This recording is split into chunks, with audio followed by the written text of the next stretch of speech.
हरियाणा सरकार में विकास एवं पंचायत मंत्री देवेंद्र सिंह बबली ने कहा कि ग्रामीण विकास पर फोकस रखते हुए पंचायती राज संस्थान के जनप्रतिनिधि सक्रिय रूप से जिम्मेदारी निभाएं। उन्होंने कहा कि सरकार प्रदेश में अंत्योदय सबका साथ सबका विकास की भावना के अनुरूप विकास कार्य करवा रही है और अब ग्रामीण परिवेश को विकास में भागीदार बनाने के लिए सजगता के साथ सभी सहभागी बने। विकास एवं पंचायत मंत्री बबली शहर के KLP कॉलेज सभागार में सरकार की जीरो टॉलरेंस नीति के तहत आयोजित हुई एक जिला स्तरीय पंचायती राज सम्मेलन में पहुंचे हुए थे। सबसे बड़ी समस्या रहती है, तो तीनों के लिए क्या प्लानिंग है? कूड़ा की तो मैंने जैसे आपको बताया कि अभी ट्रायल बेस पे हमने 3 जिलों में हमारे महाग्राम पंचायत थे और हमारे जो 5000 के आसपास की आबादी वाले गाँव और जो छोटे गाँव का क्लस्टर बनाकर हमने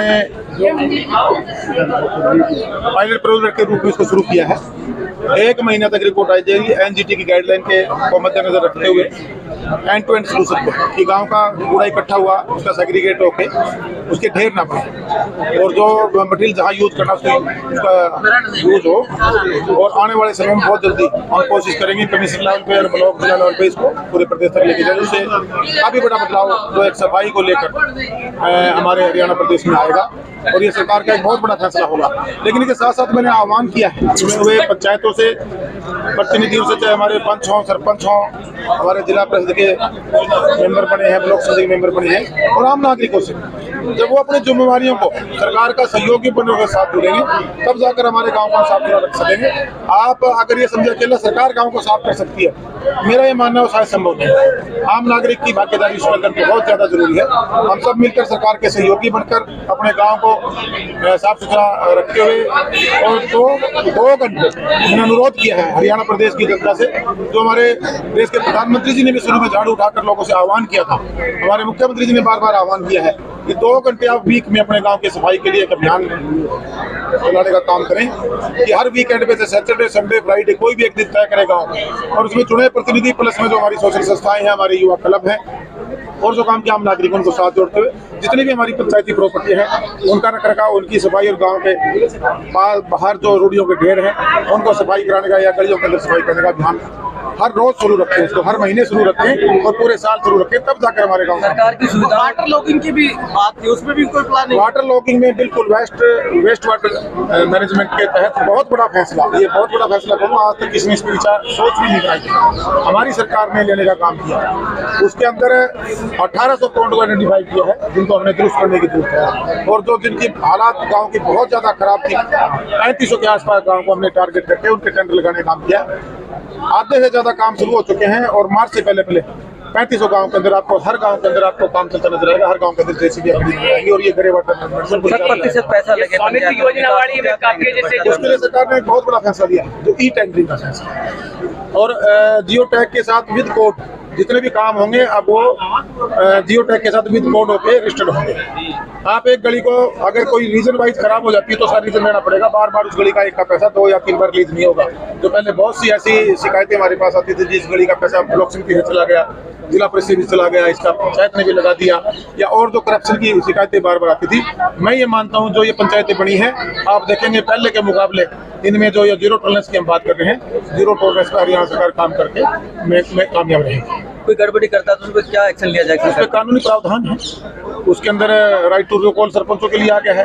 और गाँव के अंदर वो करप्शन में लिप्त होता है या किसी और चीज में आता है या वो डिलीवरी नहीं देता है तो जनता ही बुला लेगी वापिस। कानूनी प्रक्रिया तो है ही, अफसरों पर भी लागू होती है और हमारे जैसे कोई भी हो, पंचायतें हों, जिला परिषद में हो, ब्लॉक समिति में हो, विधायक हो, सब पे लागू होती है कि उसमें तो कानूनी कार्रवाई सबके लिए बराबर। आम नागरिक पे जो कानून बेहतर है वही चुनावी प्रतिनिधि को है। 2 सदी का 2 वर्ष में काम करेंगे, किस तरह से मुस्तैदी लाएंगे? इसमें टीम आज मैं यही आह्वान इनसे करने आया हूँ, जो जन संवाद हमने जिला लेवल पर रखा है, जो चुने हमारे नए प्रतिनिधि आए हैं चुनकर पंचायतों के रूप में, मैंने उनसे यही आह्वान किया है वो अपनी ड्यूटियाँ लें, अपने चार्ज लें, अपनी पंचायतों की मीटिंग बुलाएं, मीटिंग बुलाकर अपने प्राथमिकता के साथ ब्लूप्रिंट लेकर गांव में बैठे हमने क्या क्या सुधार शुरुआत करनी है।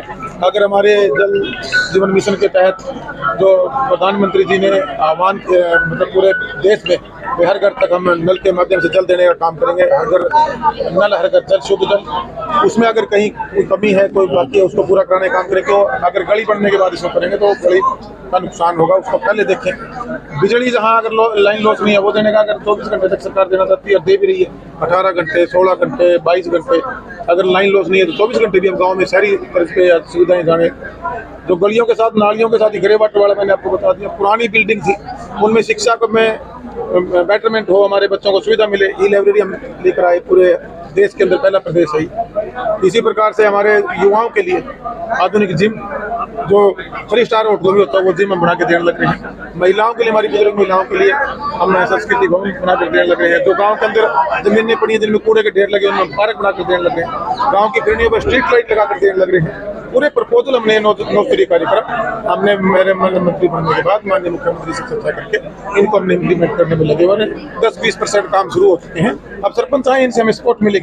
जो थोड़ी जानकारी रखता है, जिसका काम में इंटरेस्ट है, मैं गारंटी देता हूँ, आप देख लेना 2 साल के अंदर वो सरपंच कितना काम कर देगा। तो 10 साल जितना काम 2 साल में करेगा। एक स्वामित्व योजना में काफी जैसी गलतियां हैं, उसको लेकर कोई करेक्शन? उसमें बार-बार 2-3 बार हमने कैंप लगाकर उनको दुरुस्त करने का काम किया। जब पूरा मैपिंग हुई थी, चूना मार्किंग के बाद, फिर उसके बाद उनकी जो शिकायतें थी काफी हद तक वो ठीक हो चुकी है। अगर कहीं है तो आप अब अपील में जाकर उसको ठीक करवा सकते हैं। जनप्रतिनिधि सम्मेलन में संबोधित करते हुए देवेंद्र बबली ने नवनिर्वाचित पंचायत प्रतिनिधियों का आह्वान किया कि गांव की मूलभूत आवश्यकताओं की पूर्ति के लिए प्राथमिकता के आधार पर प्रस्ताव बनाकर भेजें। हरियाणा आज के लिए रेवाड़ी से नवीन शर्मा की रिपोर्ट। खबर की धड़कन समझते हैं हम, हालात की संजीदगी जानते हैं हम। एहसास है देश और दुनिया देख रही है हमें। जिम्मेदारी जितनी शासन की, उतनी आम हिंदुस्तानी की, क्योंकि हम हैं भारत आज सबसे आगे।